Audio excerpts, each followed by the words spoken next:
Thank you very much, Mr. President, Excellencies, distinguished delegates, ladies and gentlemen. This is my first address to the Council in my capacity as Special Rapporteur on the situation of human rights in Belarus.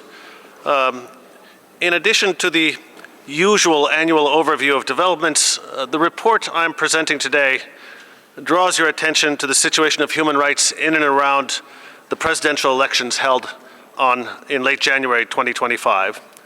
Over the reporting period, the overall human rights situation continued to deteriorate, with new forms of repression added to old.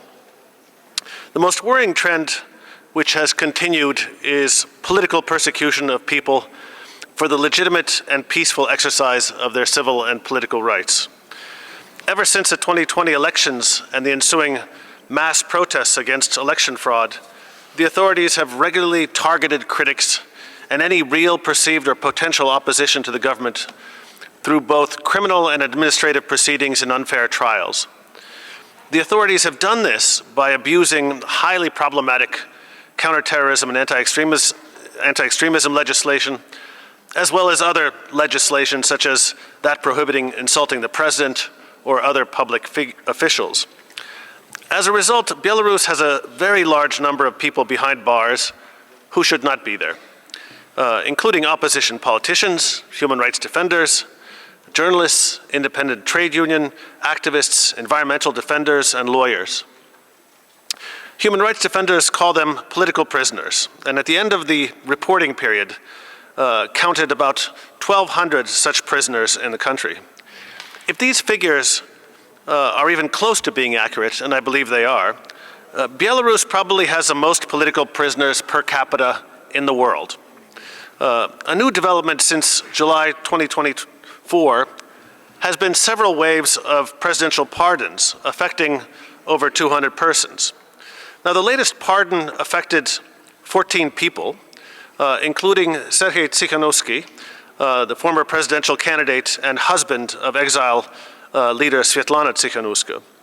But the overall number of people unjustly imprisoned has remained more or less steady as repression has continued and people continue to be placed in detention. The pardons have sometimes been accompanied by new human rights violations, including forcing people to make propaganda videos, expressing remorse, or forcing people to sign cooperation agreements with the Committee of State Security as a condition for their release. Those who remain in detention face terrible conditions and often brutal treatment, which sometimes has lethal consequences. Deaths in custody or soon after release continue to take place during the reporting period. The report mentions 2 such cases, but I recently addressed the authorities regarding other cases as well. I've received many reports, including first-hand testimony, about inhuman conditions of detention and intentional ill treatment of prisoners. Women are the targets of gender-specific ill treatment, including strip searches by male staff, even during menstrual periods, denial of hygiene products, lack of proper gynecological care, and restrictions on communication between mothers and children. I must stress a particular form of ill treatment, incommunicado detention, which affects many prisoners convicted in relation to the protests of 2020. At least 8 have been held incommunicado for over 1 year, and several for over 2 years.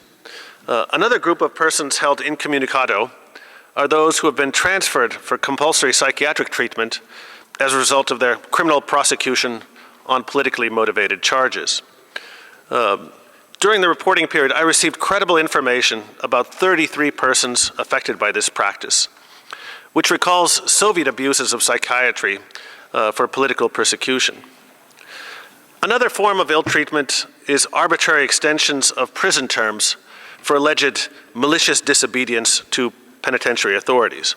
Imagine how it must feel. You've almost served your full prison sentence, which was unjustly imposed on you for exercising your human rights. You've suffered awful conditions and ill treatment. You're about to be released when the authorities inform you that your sentence has been extended by another year. A number of prisoners have had their sentences arbitrarily extended, not once, not twice, but even 3 times. And here I would like to mention Victoria Kulsha, an activist who has had her sentence extended 3 times and is being investigated under the same provision for the 4th. My predecessor noted in one of her reports that elections have been catalysts for human rights violations in Belarus. This has held true during my mandate as well, although my mandate is only 7 months long as of now. The closer the elections come, the greater the repression. As the presidential election approached in Belarus, persecution intensified, persecution of family members, of those recognized as political prisoners, of people who sought to assist those prisoners by sending letters, transferring money or aid packages. And as the elections approached, the authorities increasingly resorted to new forms of transnational repression as well. Trials in absentia against Belarusian citizens living abroad, especially of exiled politicians, human rights defenders, journalists, and activists. The authorities not only go after people who have fled abroad, they're increasingly confiscating their property in Belarus as well. Now, I've sincerely tried to cooperate with the Belarusian authorities, but they have ignored my requests for a visit or for meetings here in Geneva. I've tried to communicate with them by addressing many communications to them, but their responses are almost always formalistic and uninformative, recalling their legislation, but providing no information on individual cases.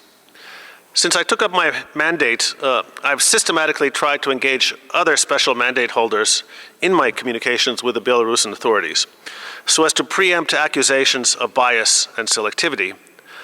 Thus, letters or statements I have initiated regarding Belarus have been co-signed by members of 3 different working groups, 1 independent expert, and 10 other special rapporteurs. And many of my colleagues have joined in signing such communications repeatedly. I thank them for their cooperation. Now, the human rights situation in Belarus remains dire, with no signs of progress or improvement since the end of the reporting period. I'm already gathering information from my report to the General Assembly, which will cover much of the ground covered in this report to the Human Rights Council, but will also look at human rights in labor and employment in Belarus, including the use of forced labor, professional restrictions, trade union rights, and the rights of migrant laborers. I thank you very much for your attention, and I'm happy to address any questions that you may have.